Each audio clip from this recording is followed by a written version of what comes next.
This time of year, we can start to feel the shorter days and long, cold nights. As more darkness starts to consume our days, we turn inward.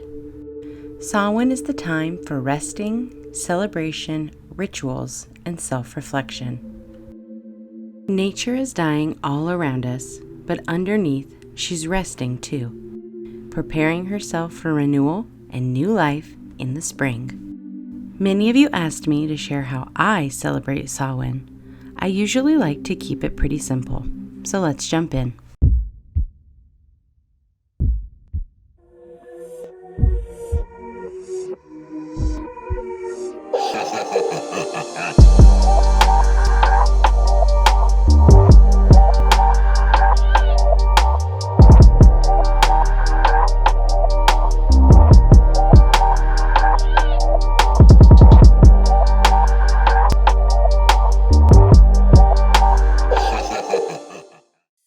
I start by making sure I've got plenty of candy for trick-or-treaters.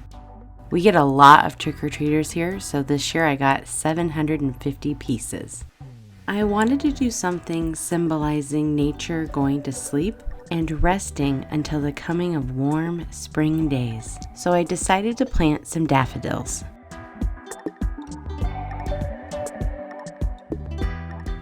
It's so lovely to know how much life and beauty are in these tiny bulbs. It was truly beautiful to tuck these daffodils in for a long winter's nap.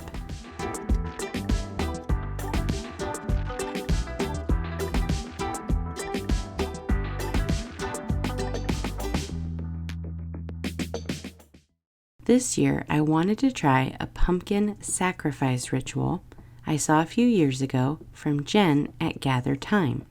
I'll link her video down below. This ritual allows you to banish or release anything you want to let go of or remove from your life.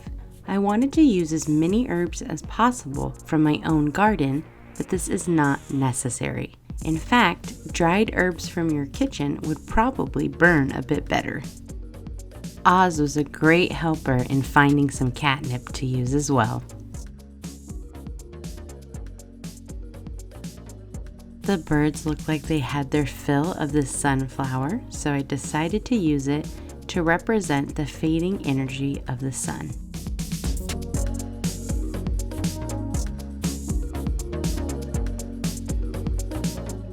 Feel free to grab any size pumpkin that you'd like. I decided to use a pie pumpkin.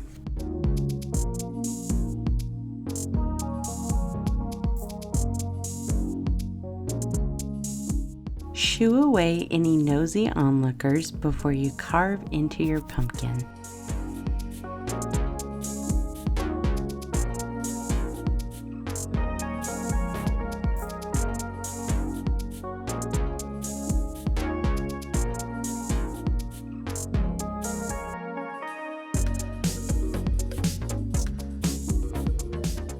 Scoop out all the seeds and set them aside for later.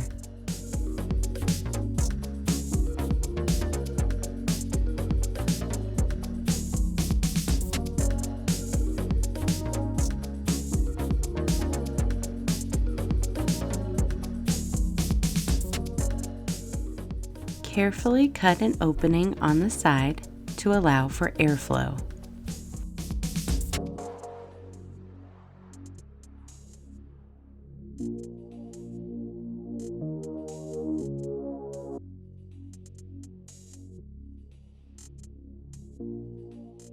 Use paper or bay leaves to write down what you'd like to release.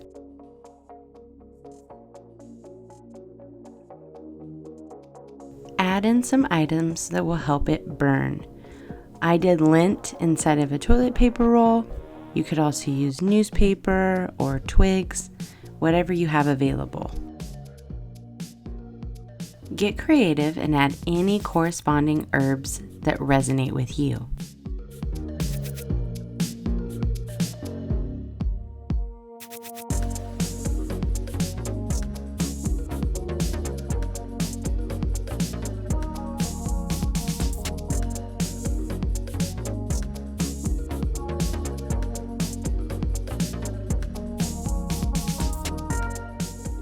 Burn what you want to release and place it in the pumpkin. You may need to add a little bit of lighter fluid in order to get it to completely burn. As the pumpkin burns, sit quietly or meditate and imagine all your intentions releasing. Once it burns down, the ritual is complete and you can add anything that remains to a compost or bury it in the ground. I decided to roast the remaining pumpkin seeds to symbolize abundance and show gratitude.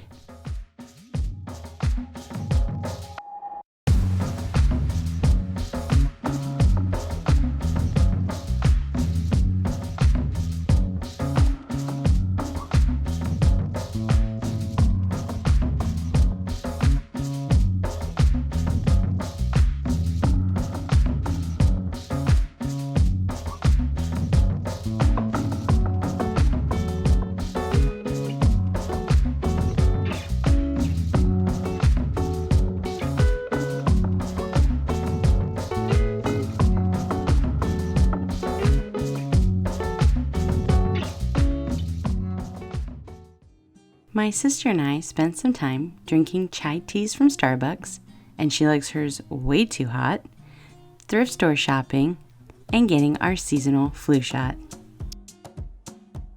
I didn't find much for Samhain decor, but I did get distracted finding things for Yule. In fact, we even checked out a store called Nest that sells strictly holiday decor.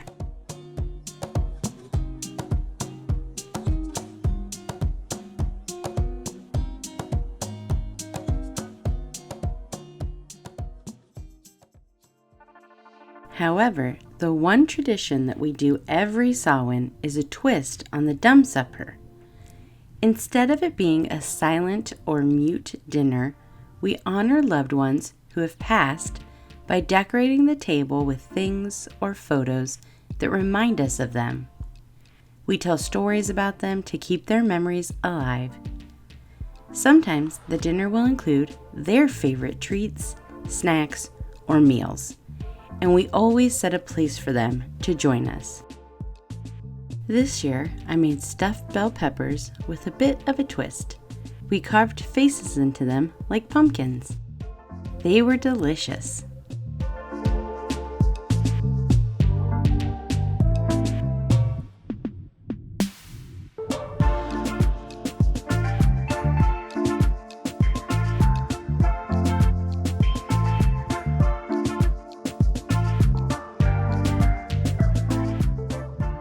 Wishing you and your loved ones a wonderful Samhain.